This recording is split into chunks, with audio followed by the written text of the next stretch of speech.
Jordan. Open. Chicago with the lead. North. Batista with the catch. Oh! LeBron James with no regard for human life. Hand down, man down. Yeah, I can see how disrespectful he's being right now. No, I went to Temecula and brought you some dirt. Yeah, that's a technical. Mama, there goes that man.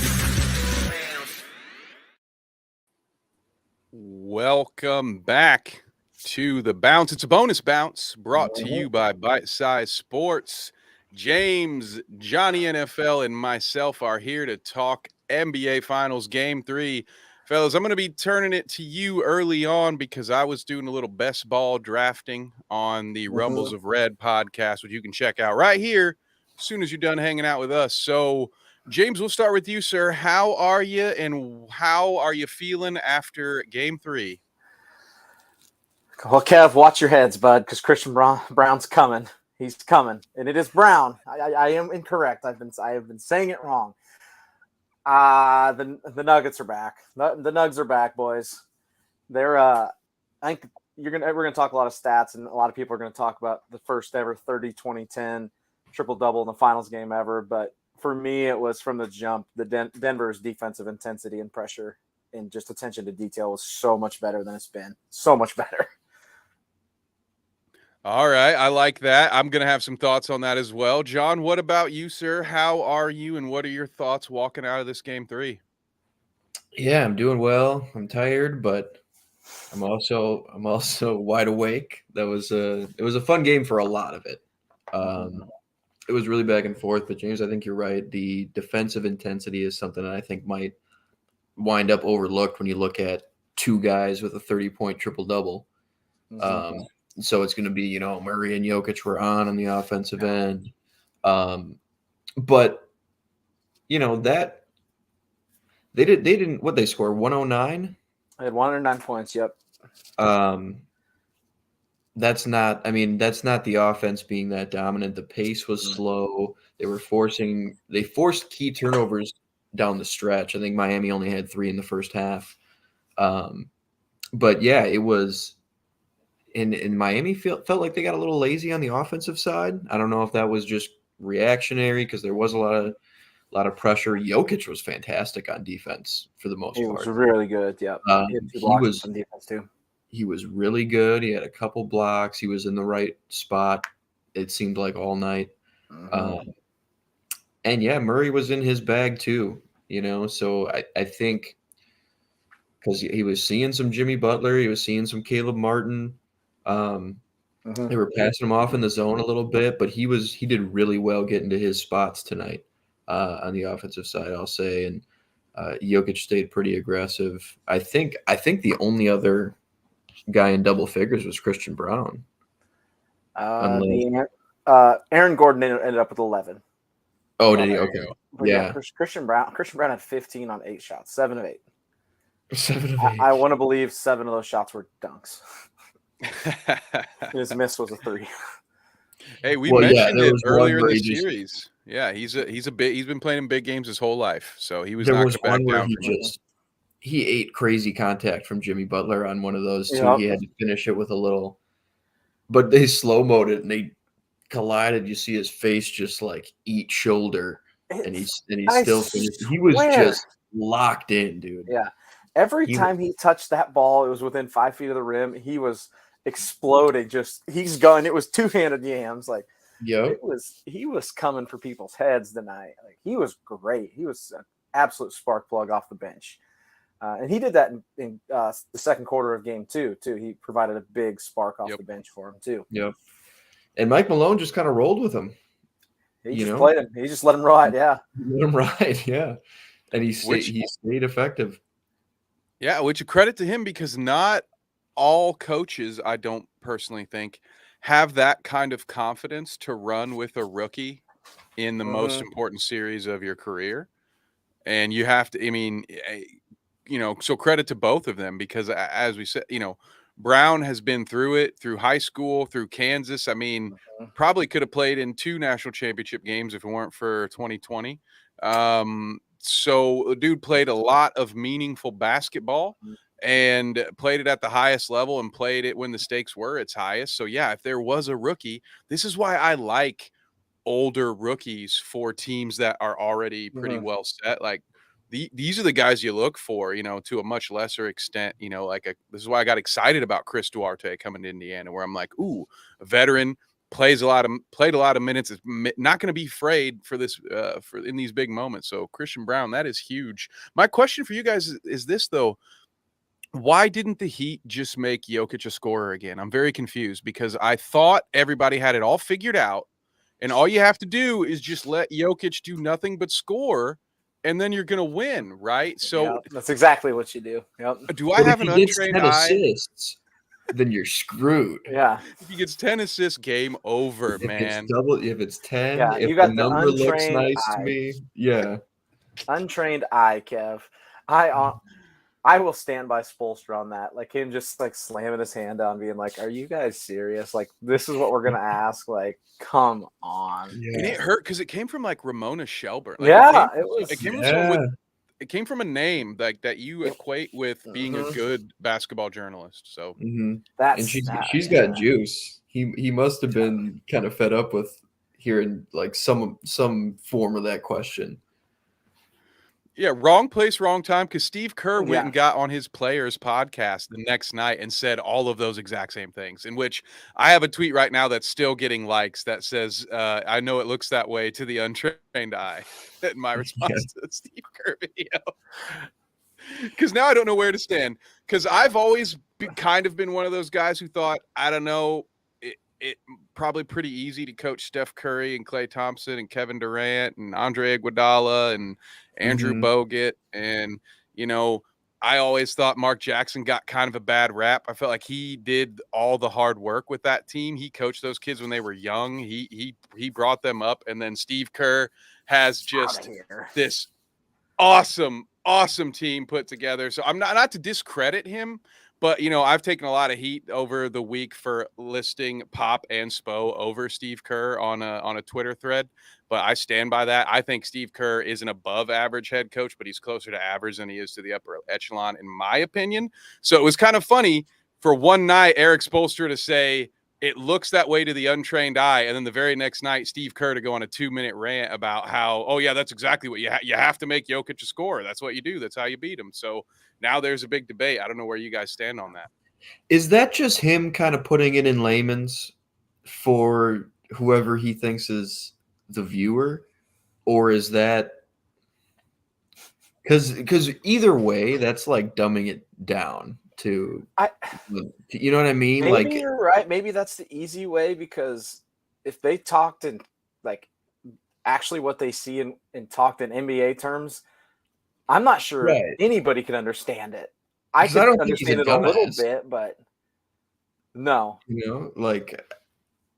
Or not even a dumbass. Like I think he's far from a casual basketball guy. Like he knows, he probably knows the same stuff Spoelstra does. He might not be quite as tactically efficient, but like it seems weird. Like it feels like it's just him kind of being like, oh, a lot of people are going to see this. Like, let me just kind of simplify, my little. I think that's probably it. I don't know. That's what it feels like it would be. And then everybody takes that and runs with it, or they already were at that point. But I don't know. Yeah, that's just like oversimplifying it to me, because then you have people who hear that who like don't know that much about the sport, and they're like, what are they doing? Just let them score. Yep. When he has 75 points. Just guard everyone else. Those guys up. Oh yeah. No, but Trev, I think what they. Oh, go ahead, James. I was just going to say, Trev, yes, those stats are correct. It's the first 30-20-10 game in NBA Finals history. I don't know if you guys saw it when they showed that stat on TV. He had actually played 40 minutes, so it was a 40-30-20-10 game. And I was like, they got to get him out. They got to get him out. They got to get him out. Right now. Perfect. Pencils down.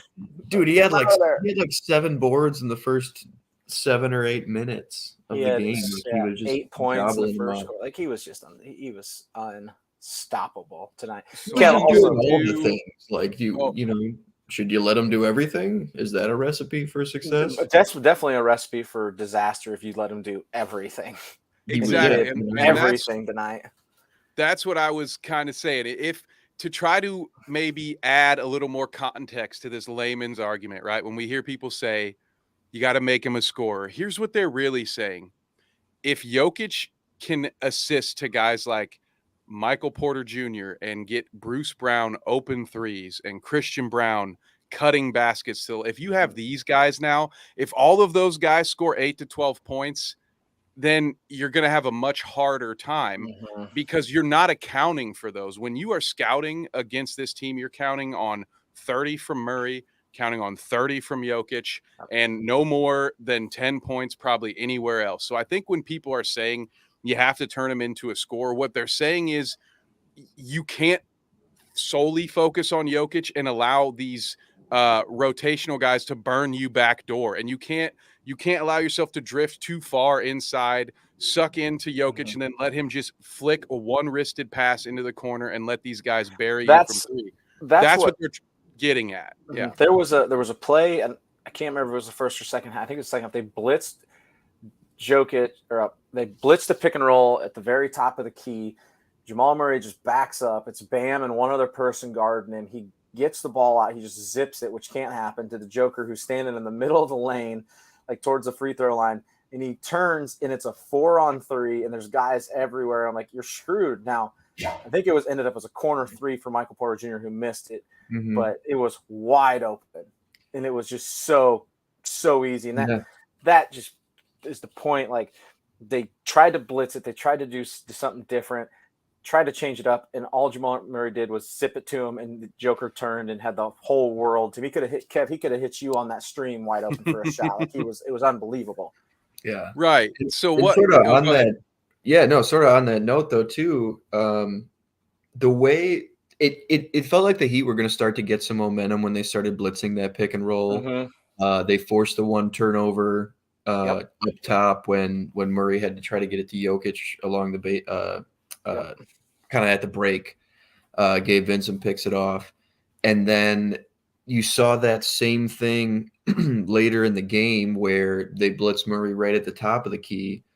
He's got Jokic, I think, to the wing to his left, and you see Jimmy come from the baseline to try to pick that pass off, pick off the easy pass. That was when Brown cut from Christian Brown cut from the corner and got all over Kyle Lowry on that finish. Yep. And it was, it was just keying all the way in on that 2-man game. And that time Murray adjusted. He said, he knows where the backside defender is going to be. He knows Jimmy's going to be creeping up for that steal. Fired it to Brown, cutting right behind Jimmy. And, by that point, I felt like you'd seen the Heat's big punch for the night. Yep. It was like, hey, we're down. I think it was 14. We're going to, set up the zone quick. But if we get any type of 2-man action with Murray and whoever up top, we're just going to blitz the shit out of it and try to cause some havoc. Yep. And hope that turns into something good for us on the defensive end. And it did a couple times, but then I felt like the Nuggets just kind of took a deep breath and said, all right. Like, there was a point in the second quarter when it got to 37-33. Off a big three, I want to say, by Miami, and the crowd was going nuts. And you saw Jamal Murray just like put his hand up to calm the team down, just brought it up, and that was that possession on which he hit that fadeaway three at the end of the shot clock. Yep, on the left wing, I think, right? Yep, left wing. He hit some shots, man. The first half, that boy was cooking. Like, his shots. That was when too. I was like, he's in his shit tonight. Like, Murray's ready to go. Game 2 was bad. He is not happy, and he was hitting shots. And man. Yeah, when he was doing, like, you probably thought the same thing. When you're like, after the first quarter, they had over 15 points. I think they had 16 points, 5 or 6 assists between them. You're like, oh, it's one of them games. It's coming. Yeah. You need to have zero like role player production to win this game when those guys are just straight heat. And they really didn't. They got just enough. Just and enough. Then the momentum was slammed, and they were great on the defensive end. Like Christian Brown had 15, Gordon had 11. After that, it was nothing. Michael Porter Jr. had 2, Caldwell Pope 6, Jeff Green 4, Bruce Brown 5. That was it. It all came from one. And talking about the defensive end, like you start to look at the stats, and that's where you see it. So the Heat were 37% from the field, 31% from 3, 11 of 35. I mean, the Heat turned the ball over 4 times the whole game, Kev, and we're down 20 in the fourth quarter at one point. Yikes. Yeah. Well, like if you didn't watch this game, we could rattle some stats off that would make you think the Nuggets got massacred.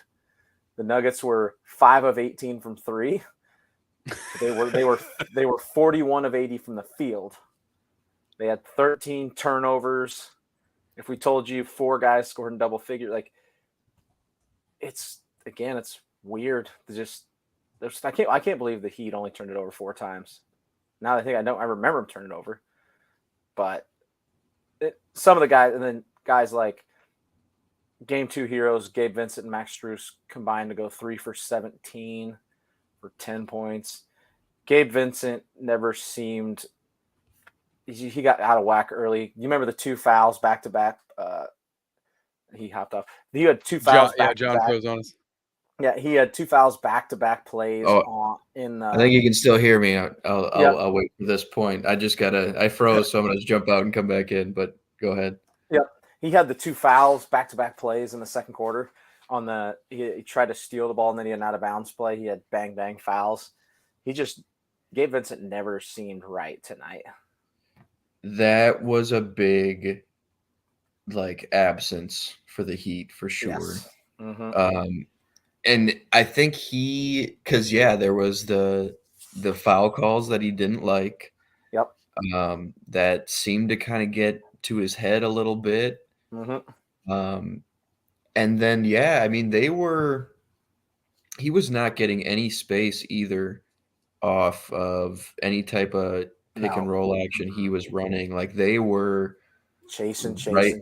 They were chasing him super hard tonight. They were chasing the Duncan super hard tonight. Yep. I mean, he was split cutting like back and forth, just trying to get. I mean, it was he'd sprint to the corner and pump fake, but he didn't have enough time to get it off. Pass it back to Bam, run behind Bam for a handoff, and see if he can get a little bit of room. And they were chasing his runs and his cuts like crazy too. Yep. Like that had to have been a huge point of emphasis for Mike. Just absolutely pedal to the metal when you're chasing these shooters. There's the play in the second half. It was I think it was a Gabe Vincent 3. He went over the top of a screen, and Michael Porter Jr. is just chasing him like a hawk, and he comes flying in last second to alter. He doesn't get it, but he alters it. And it was like that all night. There were guys just flying around for Denver's. Like I said, Denver's defensive intensity was 10 million times better tonight than it was in game 1 and 2. Like they were just flying around. And it goes to show you can succeed with Jokic on defensively because the point he's progressed to, I mean, you're chasing these shooters, you're going over a lot of screens, or the role defenders selling out there, like you're really funneling everything to him and trusting him to not only jam up the middle, but make sure he's not in too deep of a drop where you're just giving up all the Bam stuff. You're giving up the floaters. You're giving up the mid-range pull-up. Like he had great feel on the defensive end tonight. Like he stood out as a defender to me. Yep, I agree. And then you look at his stat line was ridiculous too, like on the offensive side. So I mean another crazy Jokic performance, but even he was a big part of that. Defensive intensity we talked about and the defensive discipline that led to what was, until it was garbage time, like an 80-something point game the Heat were about to have if. Yeah, you're absolutely right. Until the very, that- very end. Yeah, they were running them in the fourth quarter before they pulled off the Dogs. They were running them out of the gym, man. Yeah, it was wild. I think it was Heat had 68 going into the fourth, and I want to say they only had 83 with like under 4 to go. Yep, it was something like that when I Yep. tuned back in. Like, Yep. yeah, it was on both ends. They were just fantastic tonight. I think if the Heat's 3-point shots aren't falling, I just don't think they stand a chance. The offense doesn't make any sense if they're not. Yeah, if they're not They making shot threes. nearly 50% from 3 on 34 attempts in game 2 Mm-hmm. to win by 1 possession. Yep. That's not sustainable. Yep. It's like the Devin Booker back-to-back 80%. It is, yeah. it's the playoff Exactly, games, yeah. Make it a Everybody's like, "Oh my series God." for a second there. Like, That's the stuff you'll live with, like that's the stuff where it's like, oh, okay, yeah, they absolutely that. And to me, that's been the big difference. You guys have already talked about it, so I'm not gonna harp on it too much. But it was the defensive adjustments that Denver made that was the difference in this game. It wasn't necessarily, in my opinion, what the narrative was, which was, yeah, just let Jokic fill it up, and that's Yeah, how you win. It's like, correct. no, That's- we shot 50% from 3 on almost 40 attempts. That's why you won. Yeah, got so nothing nothing, to to do do with correct. Yeah. And that's what everybody this game is going to talk about, the 2 triple-double, the 30-point triple-doubles from the Joker and Murray, but that's not the side where they won the game. It's not where they won. Yeah, because this isn't the game to even make that argument for Jokic. Because as you guys pointed out, if Christian Brown didn't turn into NBA Jam, that no one outside of Murray would have scored any amount of reason. Like even Aaron Gordon, who we haven't seen offensively since like the first 5 minutes of game 1, he was unguardable for the first quarter of this series, and then now 11 points here. He's just kind of back to he's gone back to the middle there, but. Yeah, so this isn't the game to even say, oh, because Jokic was a passer, they won like that. I don't really think that had anything to do with it, man. I think they played much better defense, and the Heat couldn't sustain that ridiculous shooting streak they were on. And it's weird. Like, I thought Bam played well, and then I look at his stats, and I'm like, maybe do I know how to watch basketball? How many jump? Did he still really- settling for jump shots every time? He's He did decent that on too it. much yeah, in game 2. he likes them. It didn't really He loves feel that like mid-range. didn't really don't feel like like 14 misses. That's what I'm saying. He You had know what I 22 mean? points and 17 rebounds, but he had 14 misses, and I'm like, man, he did? I don't remember. Yeah. I thought Now the maybe he same got us all thing. his rebounds. He has 6 offensive rebounds, maybe rebounded half of them, and that's why. I think Yeah. sometimes that's because he shoots pull-up jumpers that if you see him passing, you're like, there's no way that was Bam Adebayo that took that shot. And Yep. so you don't register it as he just took that dribble pull-up baseline jumper because there's no reason that he should shoot it. So you're like, that probably wasn't him. He's doesn't have his back to the rim, so you can't see the jersey number. You're like, that was probably somebody else. I don't know. No, it's him. But It he's is. fallen in love with the jumper, and Yeah. I've talked about it before. I don't mind the mid range from the foul line because he has that backboard as a grace period, but he's not a good enough jump shooter to be shooting pull up jumpers from the baseline. Well, I wonder how much shot. the Joker's defense at the rim has affected him too from wanting to go in there. Just like John talked about, he's been fantastic. So I wonder how much that affected it. And even like Jimmy had 28 points, but then he's like, God, he's 11 for 24, and he didn't do anything else really. He had 4 assists, 2 rebounds, 2 turnovers. He did get to the line 6 times. Then it's gross after that. Kevin Love 6 points, which is probably what you expect from him. Gabe Vincent 7 points, 2 of 10. Max Strus 3 points, 1 of 7. Duncan Robinson had 9. He was 3 of 6, but man, he like John said, he had to earn every second, every shot he had to earn those points. I thought Caleb Martin was a little bit better. He had 10 points, 4 or 9 shooting. Like it's more than he had in the first 2 games combined. Kyle Lowry 9. It's just all their shooting splits are yuck, Yeah, and Kyle Lowry, while we're talking about him, because I don't know if you guys saw this was in garbage time when Denver completely just gave up with about 2 minutes left, and Jeff Green was screaming at his teammates from the bench to not give up, not quit. to That was awesome. ease up and not do what they've done way too many times in the past. That was great to see. But yeah, when the Heat bench after Eric Spoelstra throws the white flag to center court theoretically, and then the bench immediately brings it to within 10, and Mike Malone has to call a timeout. And right around that time, I think they brought Bam back in. Kyle Lowry was on the court. He slipped on a wet spot at around half court and did the splits and got taken out of the game immediately. Now he was walking, he was limping a little bit, but he was walking technically okay. And it just seemed to be that at that moment when that slip happened, that's when Spoelstra just emptied the bench and said, yeah, okay. I think there was a reason. Adebayo was the only starter out there anyway. It was already pretty, but he took out even the reserves that play more than 5 minutes. He took everybody that was meaningful out after seeing that. I missed that completely.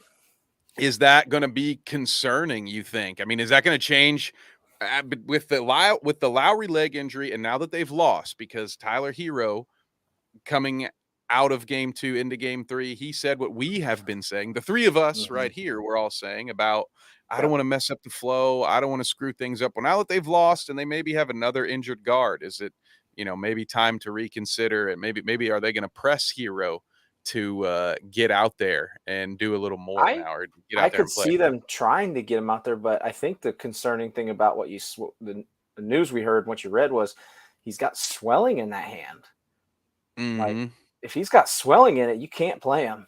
Like, no, because it's going to get hit. Like, it's going to get hit. Like, whatever he's doing, shooting, ball handling, it's not near as intense or as physical as what's going to happen when they're out there. Because what happens, I mean, he goes up for a shot and he gets fouled, but it's just a casual, accidental, just slap on the hand. And all of a sudden, poof, like, I think he's got the right mindset, but if his hand isn't right, like, he can't play him. And that sucks. Like, for them, it sucks. Yeah, maybe they'll turn to Haywood Highsmith, who only got 2 minutes tonight in absolute garbage time. Yeah. I can't understand what he did so wrong by being the only person in game 1 who played with any heart for Miami. And well, they lost that game, so you're yeah. Kev, they did talk about one of your philosophies on air at the end tonight. So the Joker played 44 minutes and Jamal Murray played 45. They played almost the entire game. They were talking about it on air about how one of the adjustments Malone made was like he just kept them dudes out there, like he wasn't taking them out. And I just kept thinking of every argument you have, like, you don't do it in the regular season, so you can do it now. Yep. It's true, because this is it. Like, you're now 2 games away from a title. Like, play them sons of bitches. If you get 90 minutes out of the next 2 games and they win, it's over. Guess what? They can rest their bodies until November. Exactly. LeBron went down 3-0 and was like, dude, I'm playing all 48 in game 4. Exactly. Just so we have a chance to win 3 more games. So you can try to do it again. Yeah, dude. Like, and that's why, and you don't do it in the regular, you don't do it in game 75 of the regular season, or even in game 2 of the first round, because you need to be able to get there. I didn't say it before, but part of me is wondering how much of the lesser version of Jimmy Butler that we're seeing in the finals is just a product of how heavy his burden has been for the past 2 months. He had a pretty heavy burden for a long time, man. He was stellar, and he was good. He's been good, but he hasn't been himmy from the first couple of rounds. Like, you're probably right. It takes because he had to do NBA Finals stuff just to get him out, just to get him to the semifinals of the Eastern Conference. Like, he had to be Hercules way too early in the script. Yep. Through the first 2 games, he was only the 3rd leading scorer on the team. Bam and Gabe Vincent had higher averages through the first 2. Yep. And Gabe kind of dropped off, which I still think he's good, but I think they just really keyed in on. I think he was one of the other shooters with big keys tonight. Like, they weren't going to let him go off again. Yep, they did really well, just in a macro sense, against that entire, way that offense runs. Mm-hmm.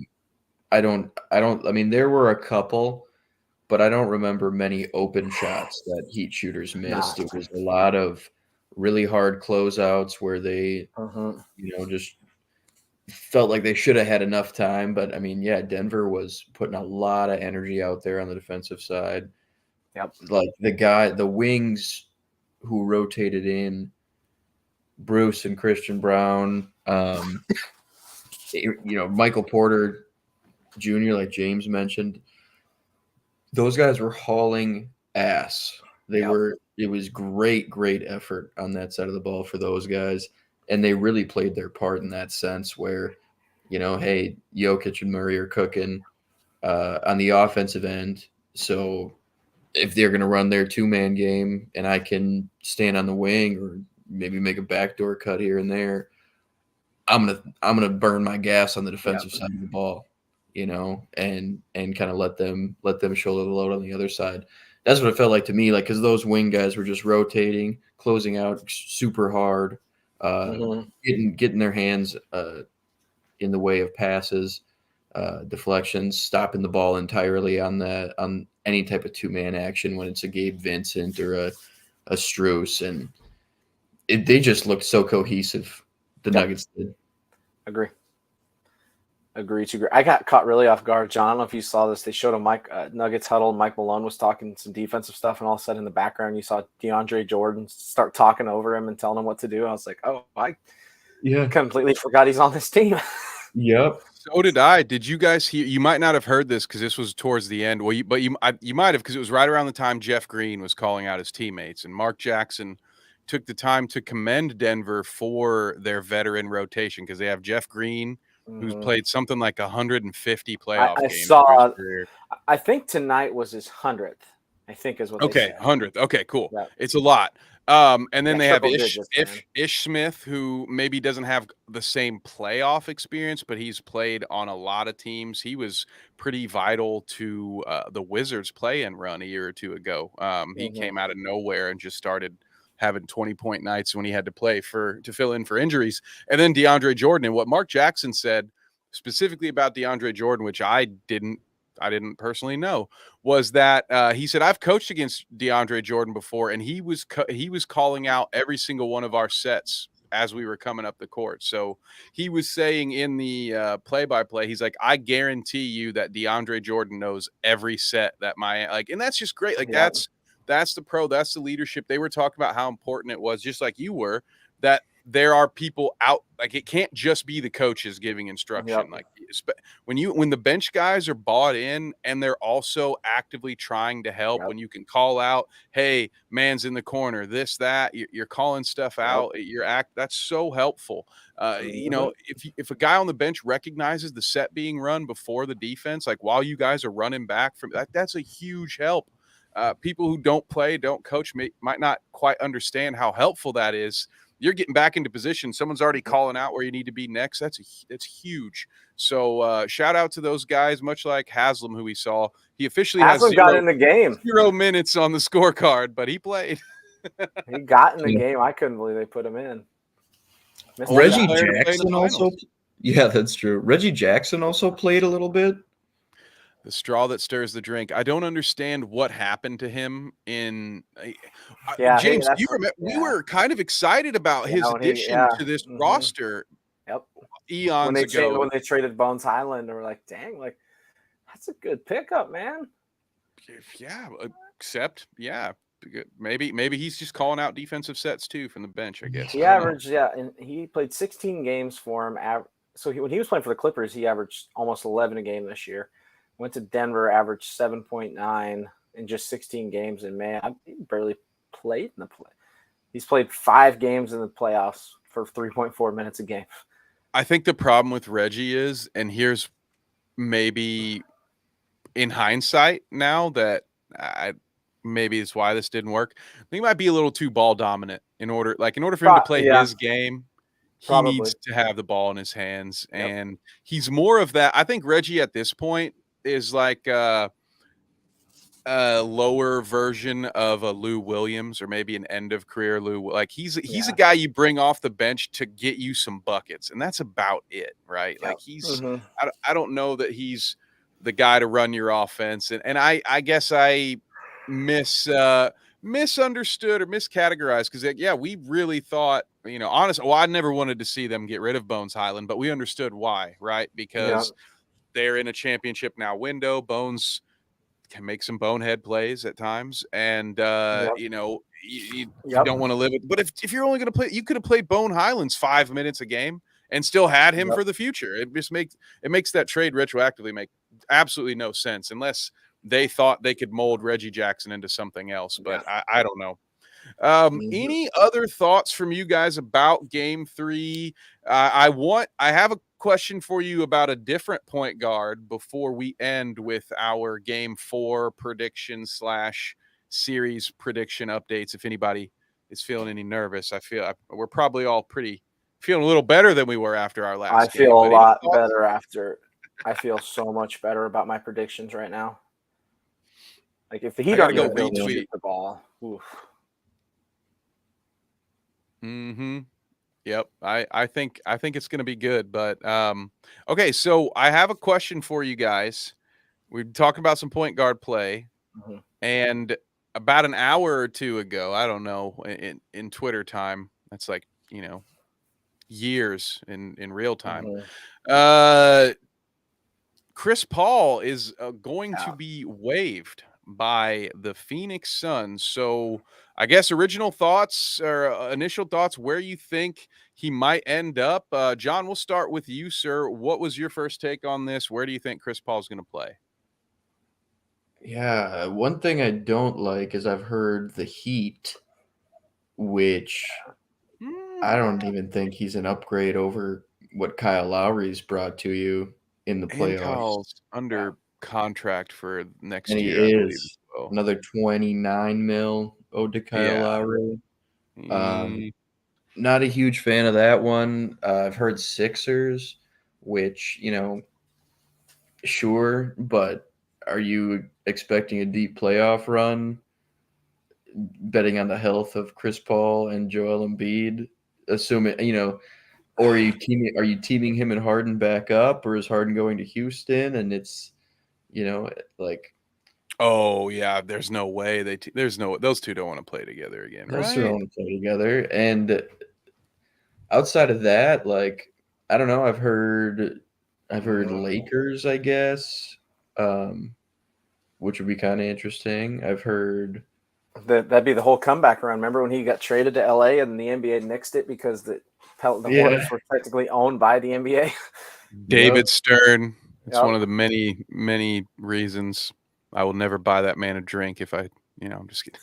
Well, I don't think well, Kev, I can't. I can't. You I can't. can't. He's very not alive anymore. I know. He just passed away. That's why I tried to say something that wasn't too mean, right? Like, I mean, it's all in good fun. But he did rig the NBA draft for Yes. Patrick Ewing year. That was rigged. We all know it. Can I say it now? Yeah. Dead men keep no secrets. What did it get you? New York bias. No, that's what happens when you sell yourself. Yeah. And the thing, like, at this point, yeah, and Lee's right here. Mm-hmm. They're gonna get. He's getting what he wants down there. Frank Vogel, yep. Frank Vogel, there you go. And because they're also talking about possibly shopping around DeAndre Ayton and seeing what they could get for him, which I don't hate if they could. They got to build around their two superstars. At this point in his career, is Chris Paul anything better than a backup point guard? No, he's not, in my opinion. Yeah. It sucks, but it's true. Chris Paul at this point is the guy. He's Manu Ginobili, but if he played like Tony Parker, you know what I mean? Like he's a guy you want to maybe come off. Like I could see wanting to start Chris Paul in the playoffs, right? Like I'm trying to think. It's almost more. I don't know. I'm trying to think of the NBA equivalent, but right now Chris Paul feels like that. Dwight Freeney in year 12, where it's like, yeah, you're going to come in, you're only going to rush on third downs unless we make the playoffs, and then you'll play some more snaps then. Yeah. But yeah, he kind of seems like a guy, if you have the roster space, if you have someone to mentor a up and coming point guard, if you have, a Bones Highland on your squad, and maybe he could learn a few things. But right now, I think I'd rather have Cameron Payne for 15 minutes than Chris Paul. We've talked about this before, how we think I thought Phoenix needed to get younger at point guard. I thought that was a huge problem for him. It sucks, man. Father Time's undefeated. It just sucks to see people go go down like that. It happens though. He was elite 2 years back. He was really good. It happens. It happens. So it'll be interesting to see what they do. They're going to need to get younger point, and then if they're also shopping DeAndre around, what can they get for him? That one's interesting. I will say this. I'm not surprised that they're shopping DeAndre, but Frank Vogel, and he has said as much, which of course he would say that. You're definitely, after what happened with Monty, the last person you're going to say negative things about as a new head coach would be DeAndre Ayton. Like, Frank's not a fool. Yeah. He's going to come in here and say, DeAndre Ayton, we need him. We're going to, because that's what he said. He has said, we're going to bring DeAndre Ayton back to that all-pro or all-star level. That's what he has said. But he mentioned something which is important. Frank's best teams have been teams that have had good rim protectors. If he can get what he got out of Roy Hibbert, I think DeAndre Ayton could be the one set up for the most success Biggest under jump, Frank Vogel. Mm-hmm. Yeah, I agree with that. So, and it's good. It's worth noting, despite my take, which you all will see James and I's hot take on the Frank Vogel hire later this week, because we've both been in editing purgatory. We've got just too busy. We're too busy right now. Life got weirdly real for me and you this week, which was not great timing.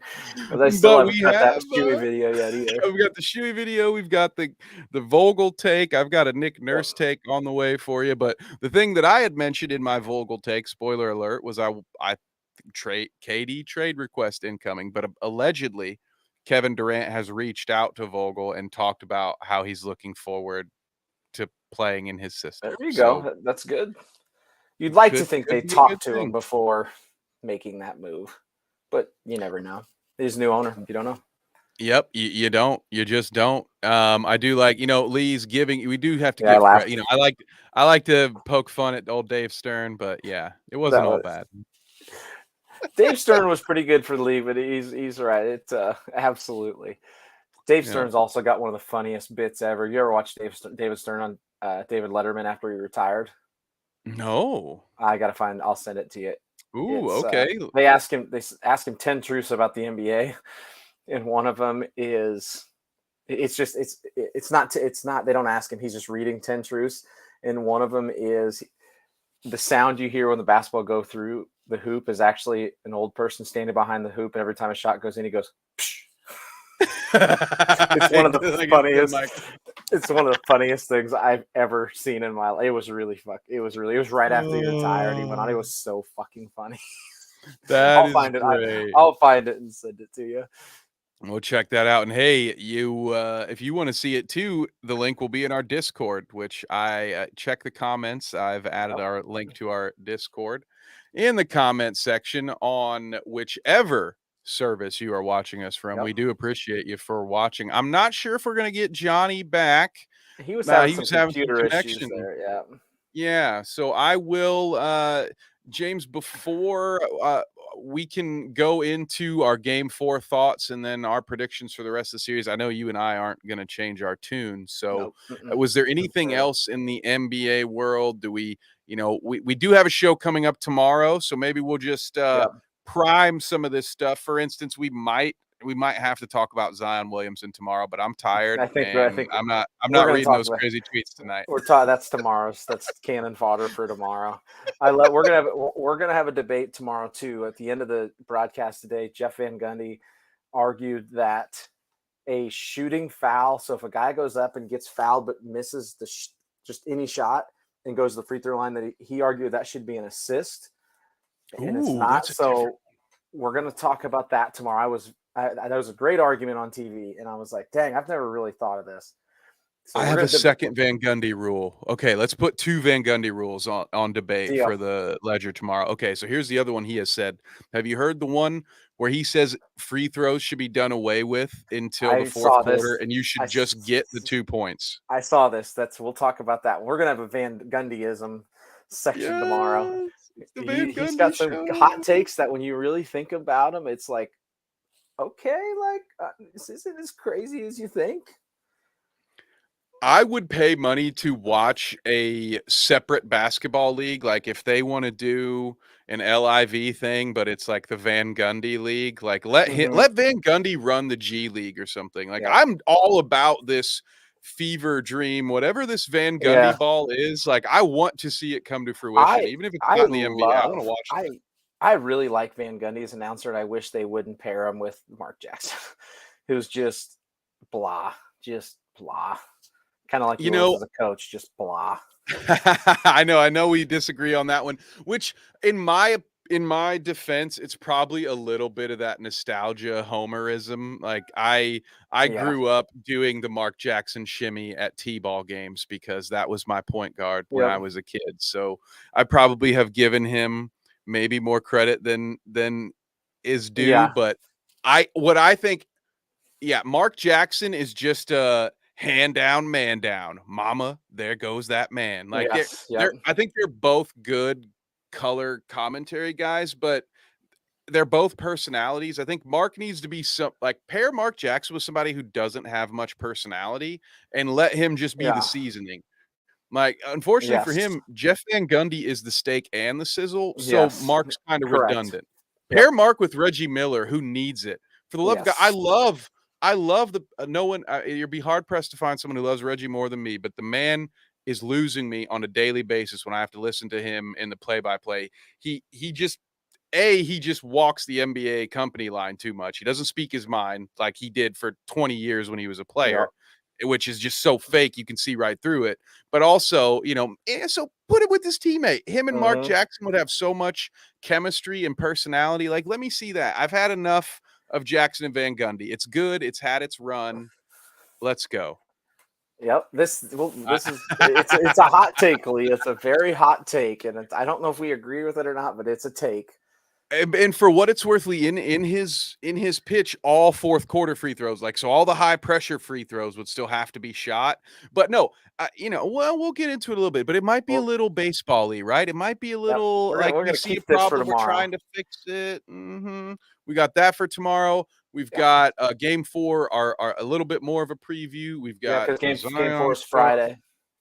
Yep, we've Quick got turnaround. expansion. By the way, We'll the talk NBA is expansion. going to expand, so we're going to talk about that. Stunning So, development. what do we think, James? Any last little thoughts? Like I said, we're already going to preview game 4, but let's send them home. I flip flop both times. I started in 5, moved it to 6, so I'm just gonna leave it at one of them, and I'm not gonna tell you which one's correct. Ooh, I'm staying at 6, I- baby. I like 6. I think the Heat find a way next game just because it's at home, and then, but like I said, the Nuggets took back home court advantage in that big game for them. Yep, I agree. I think you can check my timeline if you don't believe me. Right after game 2, said these exact same things. The Heat, it took a Herculean effort for them to win in game 2 and to barely win in game 2. They will replicate that in game 4 in front of the home crowd. They're not going to go down 3-1. They're gonna die. And they're not going to lay down and die. They're going to win at least one more game. However, Denver is the better team. And Spo has even started to maybe make some missteps here. I think the fatigue overall for Miami is starting to set in, and that's why I think games 5 and 6 will belong to Denver. I do think Miami that 10-day layoff was so big, man. Yep. And Miami, they're in that sort of like cornered animal phase here, right? So they're going to expel a lot of energy, and Denver's just still going to be able to take it in stride, right? Like just like they did after game 2. Denver has already seen your best shot. Unless the only other thing that Miami can do is have Jimmy show up and drop a 50 piece. I don't know, I still believe he's got at least one Jimmy game in the finals, but I don't know. Maybe that's game 4. Yeah, maybe it's got to happen soon. We're running out of games, Jimmy. Himmy, we're waiting for you. We're ready. We're ready for that $20 coffee afterwards too. Yes. So there you big head coffee, big face coffee. He's a big face coffee. Yes, indeed. Well, James, it is your turn. Let them know where they can find you. Schmeitz06, all my socials, and we will be back again. We're going to be an hour early. Yeah, I saw that too. Yes, and we will talk about this too at 8 p.m. tomorrow. Yeah, we are an hour early tomorrow. We're going to 8 p.m. tomorrow. So we'll have our game 5 predictions. We will be back at it tomorrow, Kev. Yes, sir. Yes, sir. We will be here tomorrow. Talk game 4, Ja's toy gun, Zion's muddied love triangle, Chris Paul's potential future. Look, we didn't even talk about the possibility that do the Suns. I don't even know if they could. Is there a time after waiving? Could they be trading back? I got to look into the NBA has weird rules about what you can do and how you can bring people back. We're going to talk about that. We thank you so much for watching. Thank you. Appreciate you, Lee. Yes, thank you, Lee. Pull double duty with us. All right. Yep. So shout out to Lee, who also was part of our best ball draft. So go check that out. We learned a lot about best ball. A lot of double duty tonight. He is working with us, and I'll be pulling double duty tomorrow. So we thank you all for adjusting with our schedule. I'll be talking Colts over at the Horseshoe Pride podcast at 9 p.m. So go ahead and give them a subscription too.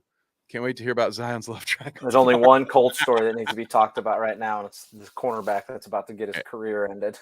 And that's why, that's why we've rescheduled this podcast for a couple weeks now. And I was like, hey, I already have a show, and they're like, is there anything you can do? Like we've got about 3 hours of content now, and 1 hour is just about Isaiah Rodgers Sr. So I got to get. You guys are losing your top corner, and Tennessee's about to sign D-Hop, baby. Possibly, I wonder. I wonder. Unsolved mysteries. The Colts drafted 3 corners. Maybe they knew. Maybe they knew. I don't know. They were tipped off. Who knows? Oh, hey, Rich to the moon. I sure hope so, Trevor. We thank you guys. Hey, make sure to subscribe and turn on that bell for notifications. We had, as I mentioned, double duty tonight. We have almost a show a night nowadays. And with the NBA Finals, we're doing double shows sometimes. So the only way to stay up to date with everything is to be subscribed with those notifications on. You also follow us on Twitter, Instagram. This dude over here, whatever direction it is right here, James was at the Indiana State Regional baseball game. I was at the ISU Regional last weekend when they won. So it's that was great. Now the whole town's in an uproar because they're supposed to host this weekend, and the university blew it completely and biffed it. It's bad. They just Bears here. I was running down Ohio Street today, and a Hall of Fame, mind you, a Hall of Fame basketball player has a house in Ohio, and he has the Indiana State flag at half mast, and it's upside down. Oh, I'm like, that's a Hall of Famer, folks. I'm like, that explains everything about this, how this city feels right now. That shows it. Yep. But despite that university's mistakes, we have covered things from that wonderful run, the Indy 500. We are outside. Actually, we're not all in Indiana. We've covered Trevor was at the NFL draft. I've been at some NBA games. We are sprinkled across the globe, folks. So the best way to get that live behind the scenes content of all your favorite sporting events, big and small, I did that backwards, is to follow us on Instagram at Bite Size Sports. I clearly need a nap. All right. So James, thank you for bearing with me. Appreciate you at home. Thank you for watching. Thank you, guys. We will see you next time. Take care.